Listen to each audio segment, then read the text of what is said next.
Hello everyone, welcome to my YouTube channel.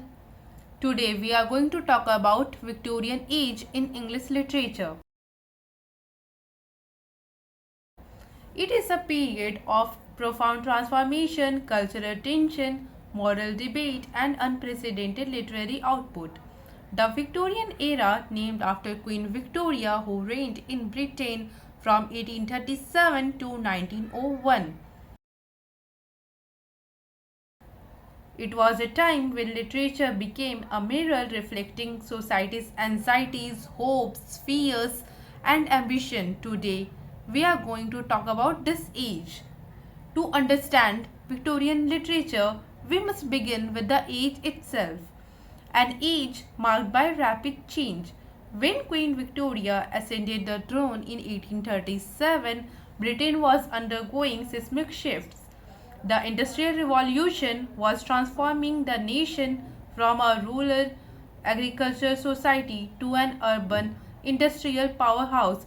Steam engines, railways, factories, and mass production reshaped not only the economy but the very rhythm of daily life. These changes were exciting, but they were also unsettling. Cities exploded in population, bringing prosperity for some while unimaginable poverty for others. Traditional social structures trembled. Old certainties about class, gender roles, religion, and morality were questioned. This tension between stability and change, between the comfort of the past and the uncertainties of the future, lies at the heart of the Victorian literature. Three major forces shaped Victorian writing.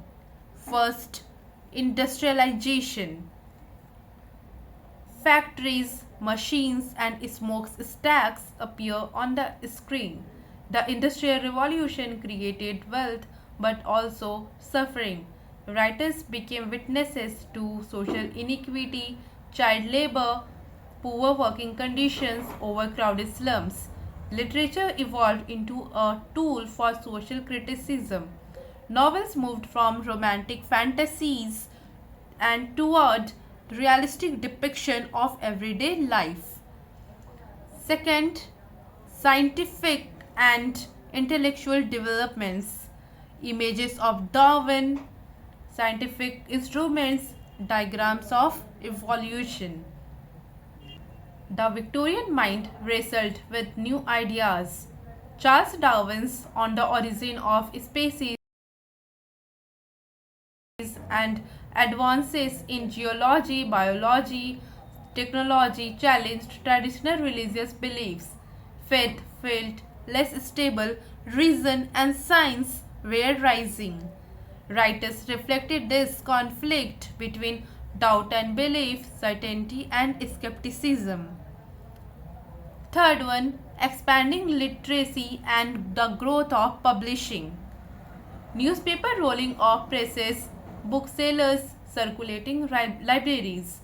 For the first time, reading became a mass activity. Improvements in education and cheaper printing cost meant it wasn't just for elite. The circulating library system made novels accessible to the ordinary people. Writers now had a wide, hungry audience and they wrote for them. The Victorians were a contradictory people. They valued morality, duty, and hard work. Yet beneath the surface lay restlessness and doubt. This conflict is reflected in their literature. Moral earnestness. Victorian literature often carries a strong sense of purpose. Writers did not simply write to entertain, they wanted to instruct, reform, and awaken. Realism. The age demanded truthfulness. Victorians wanted literature that confronted social problems rather than escaping from them. Confidence versus anxiety. On one hand, This was the height of British Empire and industrial progress. On the other, deep insecurities about class, gender, science, and fate shimmered below. The mix of pride and fear, hope and uncertainties created a rich soil for writers to explore. If one literary form defines the Victorian age, it is unquestionably the novel. Before this era, poetry held cultural prestige, but the Victorian period transformed the novel into the dominant force of the English literature. Why did this happen?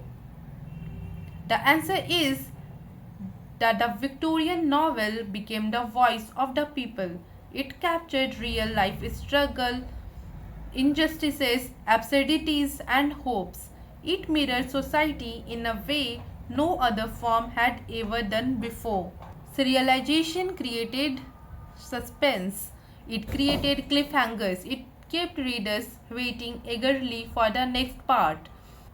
Writers listened to public reaction, sometimes altering future chapters based on readers' feedback. The novels became a living conversation between author and audience.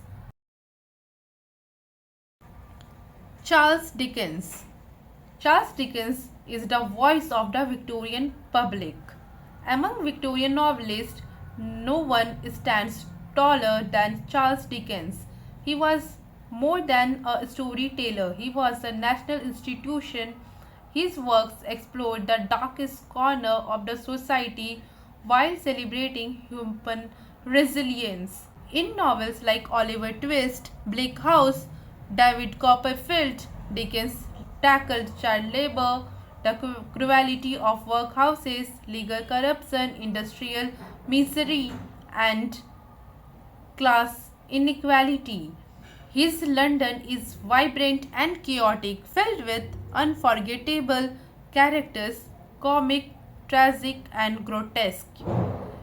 Dickens' narrative style. Dickens had a genius for creating dramatic scenes, memorable dialogues, and deep emotional storytelling. His humor coexisted with biting satire. His characters felt larger than life yet painfully real. Most importantly, Dickens believed literature had a moral purpose. He wanted readers not just to see injustice but to feel compelled to change it. The Bronte Sister. While Dickens wrote of bustling cities, the Bronte sisters explored the storms inside the human soul. Charlotte, Emily, and Anne Bronte. They produced some of the most intense psychological fiction of the society. Charlotte's Jane Eyre introduced a new kind of heroine, intelligent, independent, morally resilient. The novel challenged Victorian norms about gender, class, and emotional expressions. Emily Bronte. Emily's Wuthering Height remains one of the literature's most haunting work, dark, passionate, and rebellious. It broke all conventions of narrative structure and morality. Anne Bronte, Anne's the tenant of the Wildfield Hall, confronted the realities of alcoholism, marriage, inequality, and women's autonomy with bold honesty. Together, the Brontes demonstrated that the Victorian novel could explore not just society but the intense private landscape of the psyche. The Victorian novel was a grand tapestry woven by many hands. George Eliot. George Eliot, the pen name of Mary Ann Evans, brought psychological depth and psychological realism. Her masterpiece, Middlemarch, examines ambition, idealism, and the quiet struggle of provincial with unmatched insight. Thomas Hardy. Thomas Hardy portrayed rural England as a world trapped by fate and social rigidity. In novels like Tales of d'Aurevilles, Mayor of the Casterbridge, and Jude the Obscure, he exposed the cruelty of societal expectations and the tragical clash between individuals and their environment.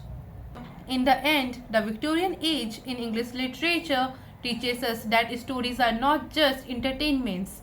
They are records of humanity trying to make sense of itself, and few periods captured that journey with such depth, passion, and honesty.